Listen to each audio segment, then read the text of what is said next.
Hello there and welcome to FGS. I'm Laura Bailey, and this guy right here is Matt Mercer. You might know Laura as the actor behind Abby Anderson from Last of Us Part 2. And you might know Matt as the voice of Vincent Valentine from Final Fantasy VII Rebirth. That's me. Yay. Or perhaps you may know us from Critical Role, or maybe even as the hosts of the featured game show Summer Showcase 2025.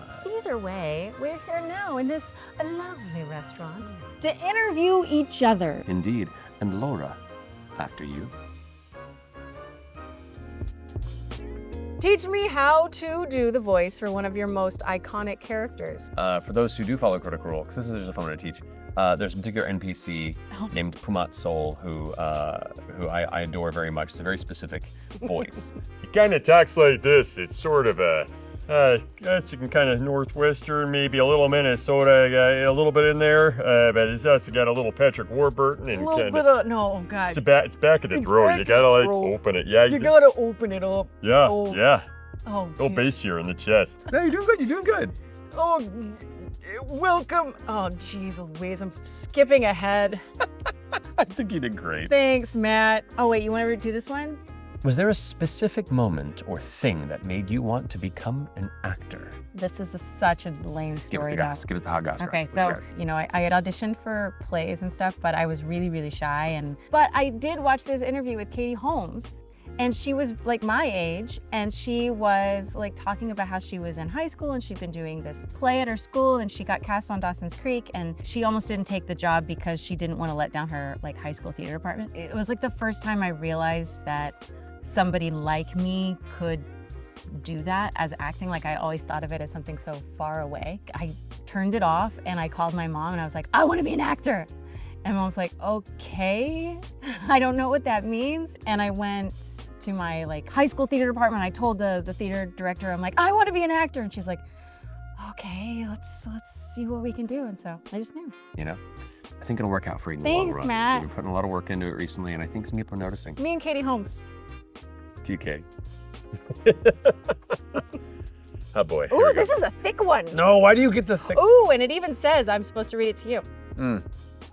What challenges come with taking on a role that another actor has already portrayed? Primarily, the challenge is trying to ensure that taking respect and love for what came before, carefully seeing what part of it I can make my own without breaking it and making it difficult for people to engage with something they're used to, and then crossing your fingers. And hoping that people go, yeah. Yeah, and then not going on the internet for a while. Yeah. That also helps too. Which of your roles was most challenging and why? That was Abby from Last of Us, just because there were so much, just really hard, like to be in that over and over and over again, day after day. And we shot that, you know, so we filmed it, and I had to kind of bulk up for that role because one of the characters, like in one of the scenes, I was carrying another girl that was like 100 pounds, you know, so I had to like learn how to carry 100 pounds and walk around with it. But yeah, that was a really emotionally demanding role. And then I think one of the other ones that was demanding in a completely different way was Stray Gods, Oh yeah, which was the musical video game that we did just recently. This is my time to shine. I was so nervous because so much of the cast was these unfathomably talented Broadway singers, and then like me trying to just hold my own amongst it. And it was, For those who aren't aware, Laura Bailey, an extremely talented singer as well. She won't talk herself up. I couldn't get a lot of rehearsal time ahead of time, so it was like, hear the little bit of music and then just sing it. And That's just like trust wild. yourself that you're doing it You right. did great. I mean, everyone in that production. Yeah, it was really, really cool. Only you can decide. Lost in a moment, lost in a song. What is your go-to gaming or D&D snack? Sweetberry wine. Sweetberry wine. I don't snack during the game. I've had this I know, conversation we with can't friends. chomp. No, I'm like too focused in the moment. My pre-D&D snack is I chug an orange monster I know. because it's my one like necessary caffeine boost to keep me, you know, present, especially after a long day that comes before it usually. And then honestly, something about little like string cheese. String cheese is great because not only is it tasty, but you get to destroy it piece by piece before you eat it. So it's a very barbaric sort of ritual in eating a string cheese That's properly. my first food that I think of with like barbaric foods. It's like, oh yeah, string cheese. Yeah, like, cause like it's, yeah, What? I thought you were teasing me. No. Is this what you want? Bellissimo! Magnifique! C'est bon. No. It's great because then you just like tear it apart in small pieces, or you can just go in with a might, and then people Yeah. are like, you heave. How dare Yeah. you? See, so no matter what's happening. You're doing it in a aggressively violent way. Yes. Somebody out there is appalled at the action you're taking. So yeah, I'm gonna go with that. It is really satisfying to like find the smallest string you can get. Yeah. Sometimes it tapers off the end, and you're like, no. Yeah. Anyway, I'm getting real deep into the weeds of string cheese theory. Different from string theory. Slightly. Which character that you've previously played do you hold dearest? Oh, this is like from so long ago. I think it's Toru Honda from Fruits Basket. I knew you were gonna say that. Because it's an anime that I did when I was so very young, and she's such a positive character and like has this beautiful outlook on life. And I remember it was one of the first roles I ever did. And as I was recording that show, I just wanted to be like her. She was like an inspiration point for me. So I feel like she changed me a lot. Like it was an aspiration. And so here I am, exactly where I want to be. Home, with my new family. What was your first role in video games? Terrible background voices in a Shrek game. What? Hey, Ogre, stop right there. But like an actual role, that would have been a terrible PS2 game called Prism Chapter 1: The Dark Unicorn, and it's terrible. but I own it. Many blessings upon you, Prism, for today you have come of age. And then I had a chance to work on Ace Combat 5, and I was like kind of a narrator, and like the camera view of the story, this very kind of like war-torn political story, was through my character, who was a journalist. I was green as hell. I look back and hear it, and I'm like, oh, it's cringy. But you know, we all start from somewhere. Far away from civilization, the protectors of the peace take to the skies. Ooh. If you could play a tabletop RPG in any video game universe, which would it be and why? Oh, Animal Crossing. How cute would that be? And like how like stress relieving would it be to do like an RPG in that world? That you like all have to like by the end of it band together and defeat Tom Nook. Destroy capitalism and decorate. What more could you hope for from a tabletop RPG? That's right. I love that. I'll drink to that. Thank you. Cheers. Cheers, Lauren. Which Critical Role cast member makes the worst co-op gaming partner? I'm gonna say Sam because he doesn't know how to play video games. Oh, that's true. He would just run around in a circle. Yeah, and he'd be like, I don't know what I'm doing. I don't fix me. And then he'd How do, shoot what you am in I the supposed to? And then he'd just go home. Yeah. So right. yeah, Sam Riegel. And I'd love to change that. Come over. I'll play some games with you, man. That's not actually true. I don't want you to come over and play games with me because you'll be really terrible at it, and it would ruin my time. Love you, Sam. Love you, Sam. All right. Okay. What is it like to watch another actor take on a role that you had previously played? For example, Laura, watching Caitlin Dever play Abby in The Last of Us season 2. Yes. It's actually really cool. You know this, anytime you do something and you put it out into the world, it's not solely yours anymore, right? It belongs to everybody. And I also think it's really cool because everything they're doing on the show is like, it's just slightly different, right? It's not like the exact same performance. It's those actors taking it and embodying it themselves and bringing their soul into the performance. Yeah. So I think it's just been really cool. I get to see it as a viewer instead of a partaker. Yeah. Whenever a character that you have made your own for a while moves on to the next steward, there's a brief moment where you're like, oh no. No, I know, where you're like, my time's done. How do I feel about this? But then there's, to your point, there's an extreme joy in getting to watch what somebody else brings to it and what that kind of new life is. Like, I had a brief stint as Leon Kennedy through the Resident Evil games, and it was sad to see him go, but like Nick's done such a phenomenal job with the character, and I've been nothing but proud. And so if I've had the opportunity to reach out to people whenever I've taken on their role, or conversely, people have reached out to me and asked, is it okay? And it's like, first off, that's very respectful, and please go forth. You know, like, you don't own these characters necessarily. And yeah, it's always exciting to see what somebody else brings to it in ways that you wouldn't have been able to. Yeah, I talked to Ashley about it actually. And it was the same thing. It feels like a little bit like you're watching your baby grow up and walk out into the world. Graduate. Yeah. So you're just like holding it to your heart, but also watching it blossom. It's really cool. Stay safe in college. Yeah. Call every now and then. Yeah, please. Don't forget about me. What video game, TV show, or movie defined your childhood? Movie, probably Who Framed Roger Rabbit. Oh, yes. Very much still sticks with me in many different ways. TV show, Batman the Animated Series, video game. My parents were wonderful parents, but they co-parented with the NES and the Genesis and Super Nintendo, and I was raised many ways by video games. I mean, the Final Fantasy franchise, I would say, had a huge impact on my whole life. If I can say that from through and through. My childhood was like Sierra games. Oh. The King's Quest series, Quest for Glory, the Laura Bow mysteries, like all of those games. And I feel like I still approach problem solving in that way. Want to look around and try to find the objects that... A lot of those games were wonderfully obtuse in their problem solving, which could be frustrating at the time, but it does train you to really think and look outside of the perspective of what's immediately in front of you to find unique ways to solve problems. Yeah. Yeah, I'm actually really grateful for those experiences. Yeah. That's awesome. What Yeah. a great choice. I love that. Amazing. What's your favorite line by the character you're best known for? You pooping? You pooping? I mean, that's a good answer. That's a good answer. I don't think I've asked you pooping in the animated series Yet. yet.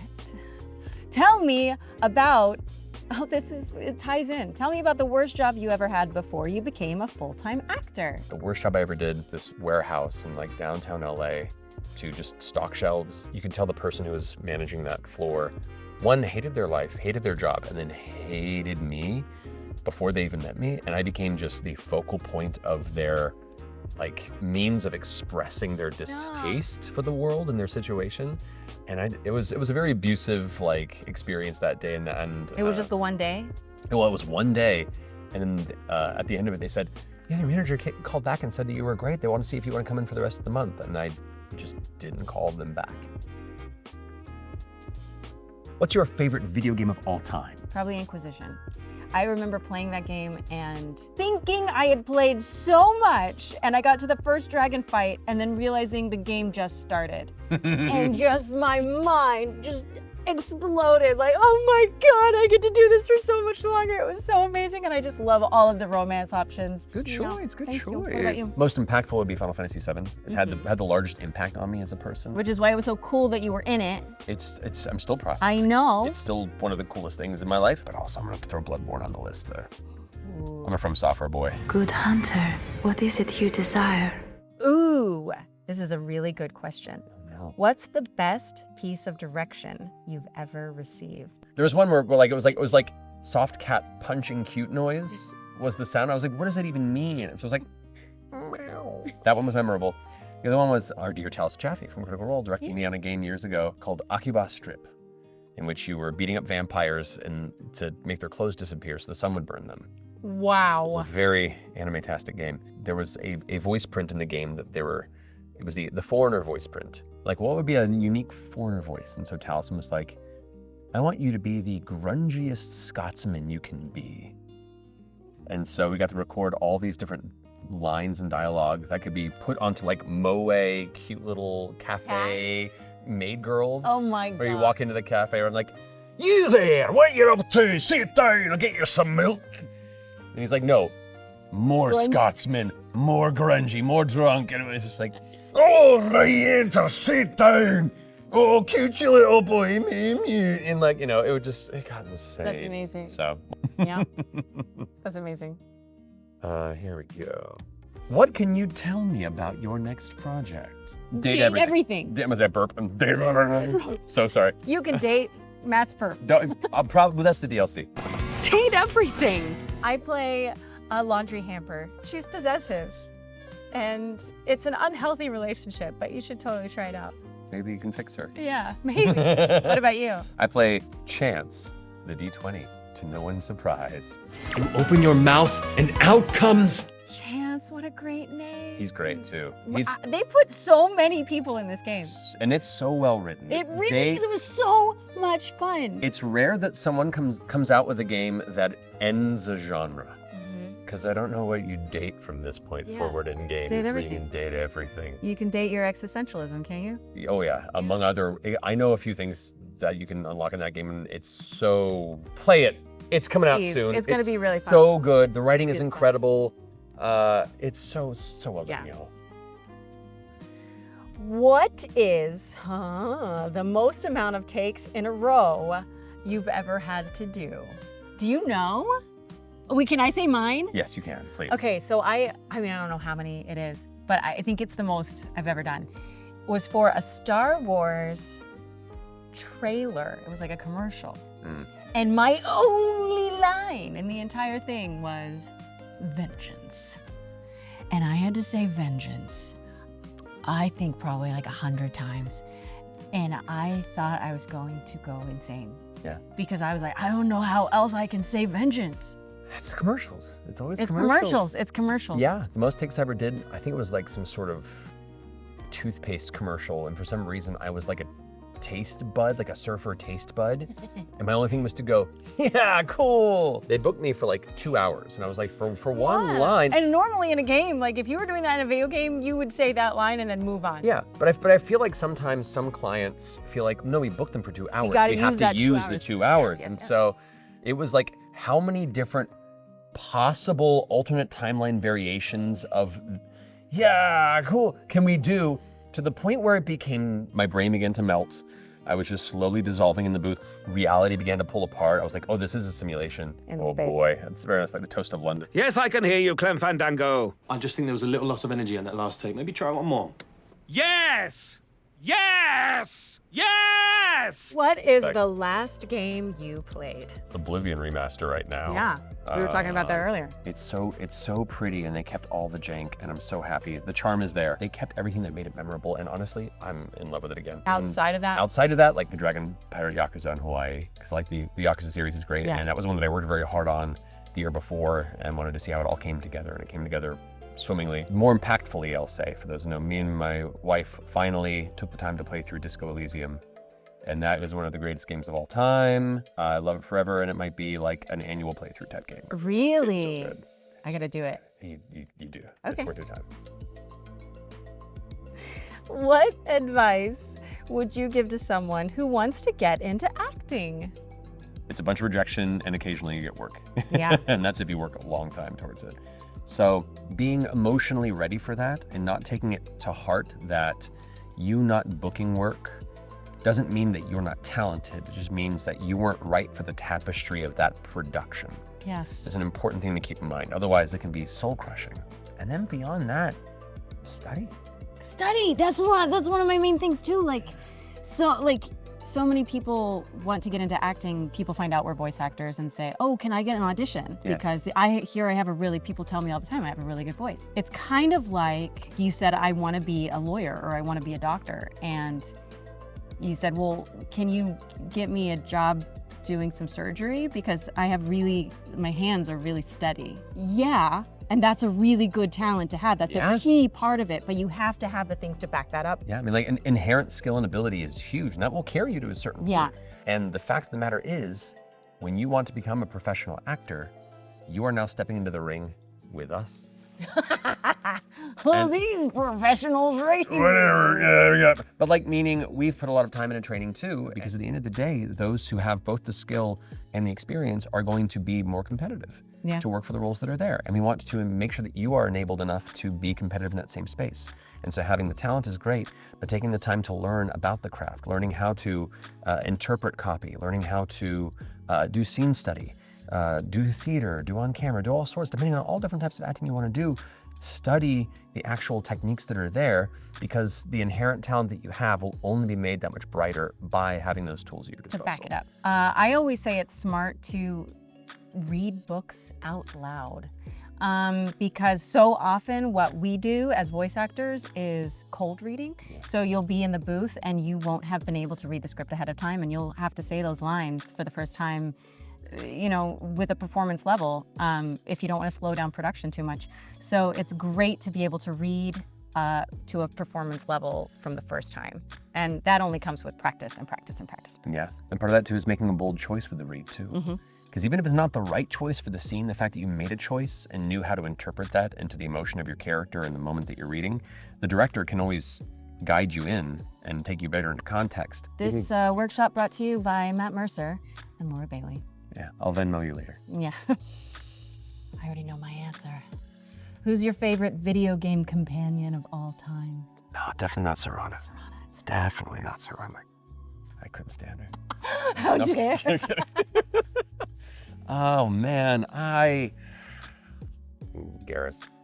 Garrus from Mass Effect. Yeah, he's so great. I haven't romanced a character that fast in a video game. Yeah. When it was available, I was like, oh, we're going, Bug Boy. I've never considered cross-species intercourse. There's just something about that Bug Boy that just pulled me in.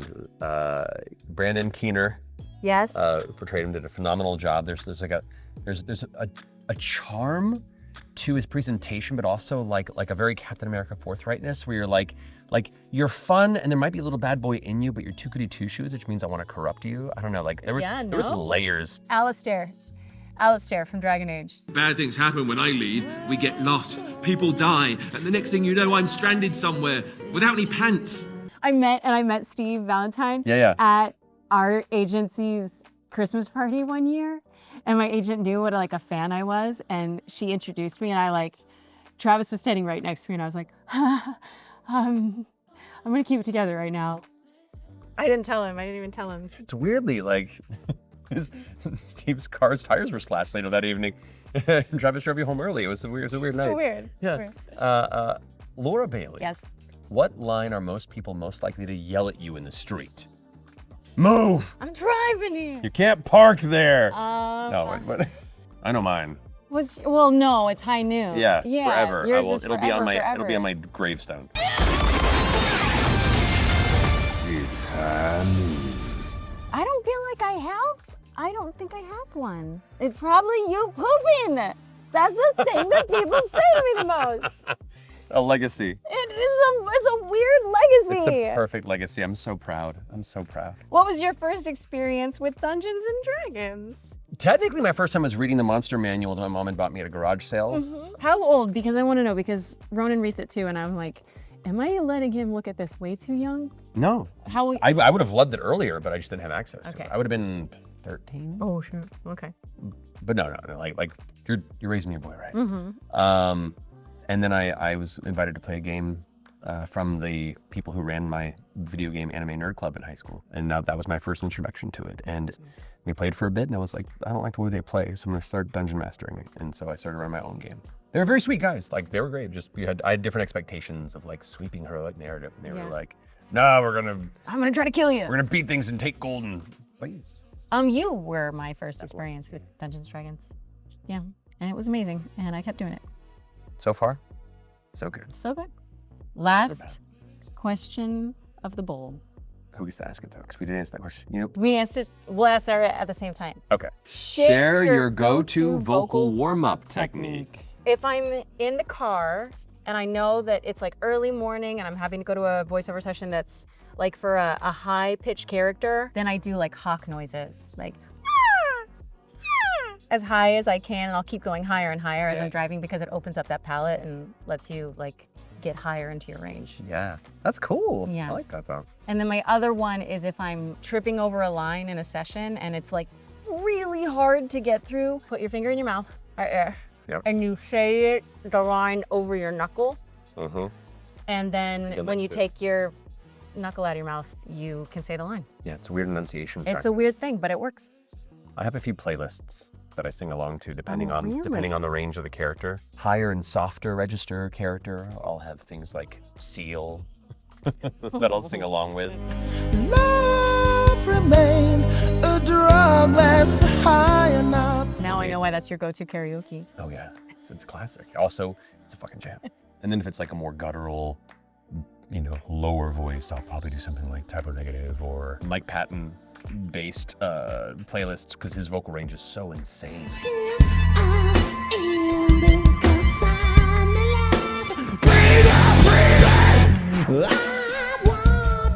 I can't sing as my warm-up for like voice recording sessions because I feel like I go too hard in the car. Like I always want to like belt it out and really go for it. And then by the time I get to my session, my voice is blown. Fair. Yeah, fair, right?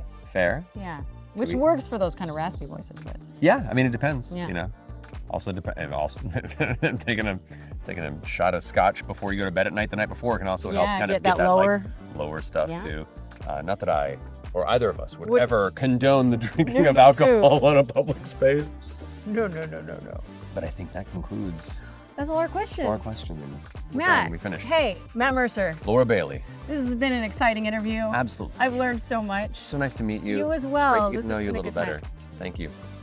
This has been a pleasure. Really, thank you all for joining us. Thank you, Laura. Thank you, Matt. And guys, if you haven't had the opportunity yet, go check out the Future Game Show Summer Showcase. We got both of us. We're hosting there. it. We're doing it. It's There. great. Hey, But yeah. we'll see you next time. See you next time. Cheers. Cheers. I'm taking this with me. Me too.